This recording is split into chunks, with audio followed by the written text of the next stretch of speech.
तो इमेजिन करो आपके शहर में सिर्फ एक ही सब्जी मंडी है, क्योंकि सारे किसान वहीं आते हैं अपनी सब्जियां बेचने के लिए।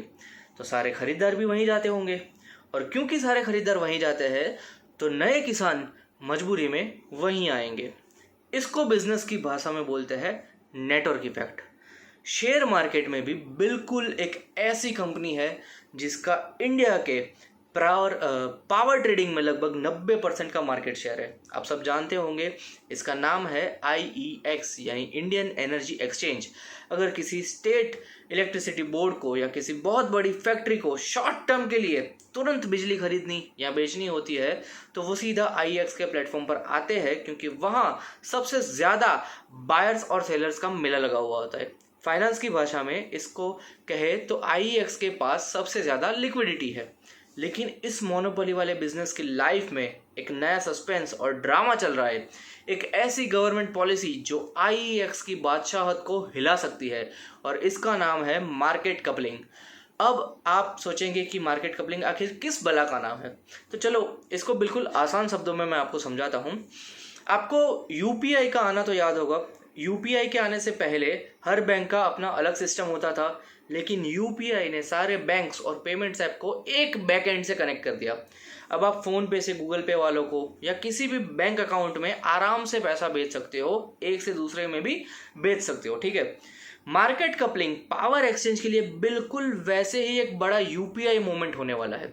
देखो, आज के टाइम पे IEX अकेला नहीं है, मार्केट में और भी एक्सचेंज है, जैसे PXIL है, HPX है, लेकिन लोग वहाँ ट्रेड नहीं करते क्योंकि वहाँ भीड़ नहीं है, डील्स मैच नहीं होती है। मार्केट कपलिंग आने के बाद एक सेंट्रल सिस्टम सारे एक्सचेंजेस के ऑर्डर को एक बड़े पूल में मिला देगा, और सबको मिलाकर एक सिंगल यूनिफॉर्म प्राइस निकलेगा। यानी पूरे इंडिया में उस टाइम पे बिजली का सिर्फ एक ही रेट डिसाइड होगा, चाहे आप किसी भी एक्सचेंज की वेबसाइट से ट्रेड डालो यहाँ पे। तो सोचो इससे IEX को क्या नुकसान हो सकता है। नुकसान सीधा सीधा है। अब तक IEX का सबसे बड़ा मोड था, सबसे बड़ा एडवांटेज था उसकी भीड़। मार्केट कपलिंग के बाद वो भीड़ और वो लिक्विडिटी सबके लिए बराबर हो जाएगी। एक बायर अब HPX पे जाके ट्रेड डाले या IEX पे, उसको सेम प्राइस और सेम एग्जीक्यूशन मिलेगा। ऐसे में अगर कोई दूसरा नया एक्सचेंज IEX से कम ट्रांजैक्शन फीस चार्ज करे या उसको थोड़ा सा बेहतर यूज़र इंटरफेस दे दे लोगों को, तो कस्टमर्स आराम से वहाँ शिफ्ट हो सकते हैं। जो कस्टमर पहले IEX के पास इसलिए आते थे क्योंकि उनके पास कोई और ऑप्शन नहीं था, अब उनके पास ऑप्शन होगा, चॉइसेस होगी। तो सवाल ये उठता है कि क्या IEX की कहानी ख़त्म हो जाएगी, क्या कंपनी बर्बाद हो जाएगी? तो ऐसा भी नहीं है, बिल्कुल ऐसा नहीं है। IEX के पास पिछले 15 सालों का ट्रस्ट है। सबसे बड़ा एडवांटेज उनकी टेक्नोलॉजी है और मार्केट की सबसे डीप समझ है।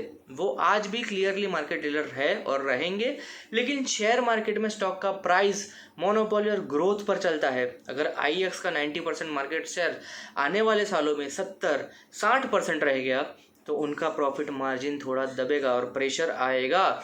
उसको वो अनडिस्प्यूटेड किंग वाली इमेज अब टूटने वाली है, और यही बड़ा यहाँ पे डर सता रहा है बार बार यहाँ पे, जो कि इन्वेस्टर्स है उनको। As a smart retail investor आपको ये मार्केट कपलिंग की न्यूज़ पर हमेशा नज़र रखनी पड़ेगी।